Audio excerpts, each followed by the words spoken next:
Beneath the eternal blue sky of Mongolia, a storm once rose from the steppe.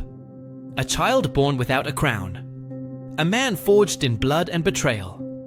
And a king who would one day rule the largest contiguous empire the world has ever seen. This is not just the story of conquest.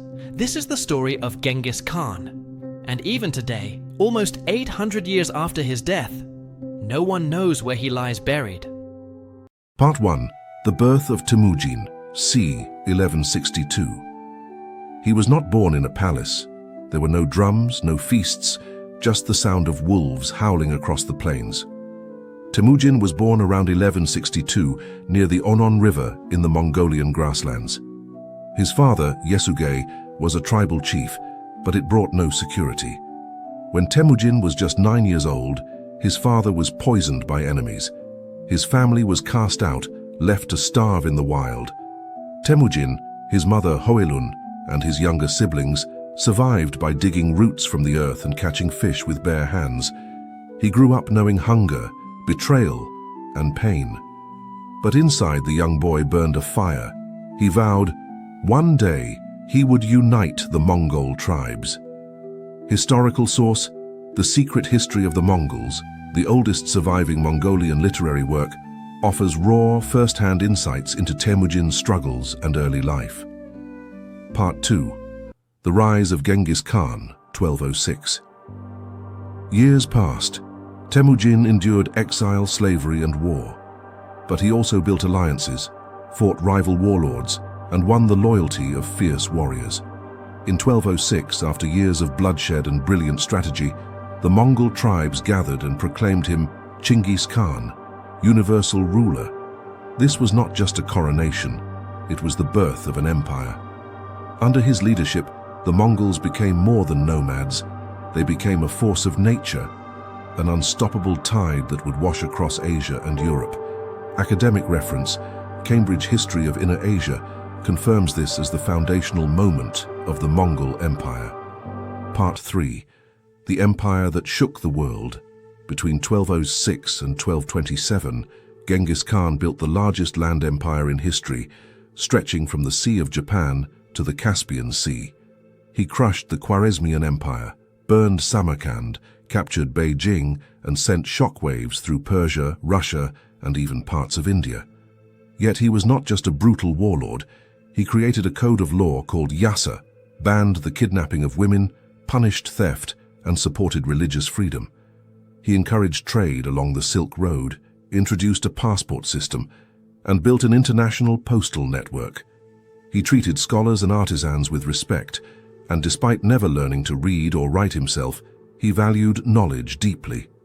Historian Jack Weatherford writes in Genghis Khan and the Making of the Modern World, he didn't just conquer cities, he reshaped the world. Part 4. The Archaeological Legacy.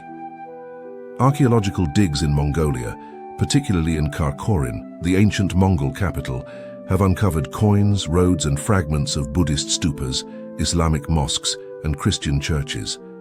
This reveals something unexpected. Genghis Khan ruled with more tolerance than most European kings of his time. In Khenti province, researchers found remnants of royal encampments and burial mounds.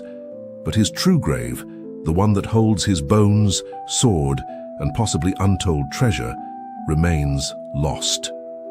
Part 5. The Death That Became a Legend, 1227.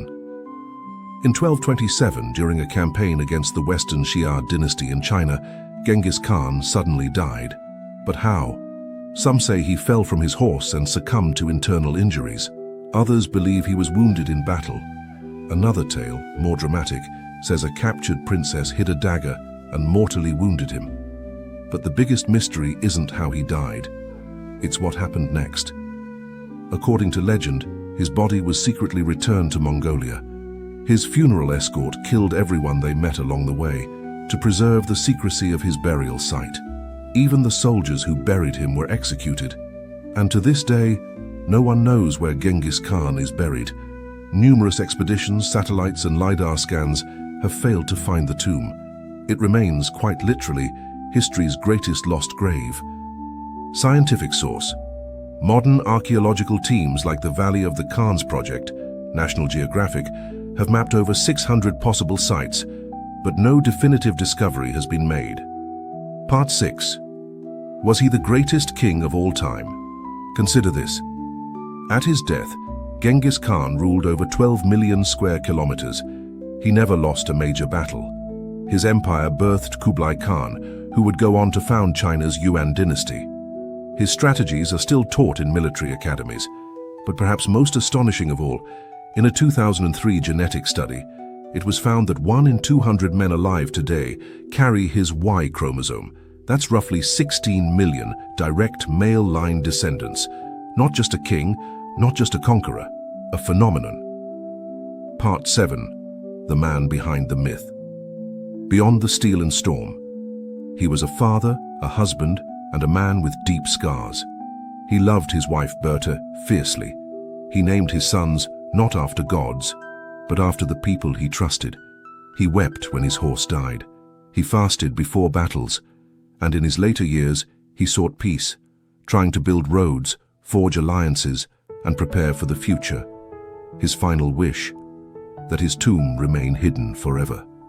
To this day, the Mongolian government respects this wish. The area believed to be his burial ground near the Onon River is protected, sacred, and remains untouched. Part 8. Why the world forgot him. Western history long painted Genghis Khan as a barbaric savage. Church records, Persian chroniclers, and medieval European accounts exaggerated his brutality, but modern historians are changing that view.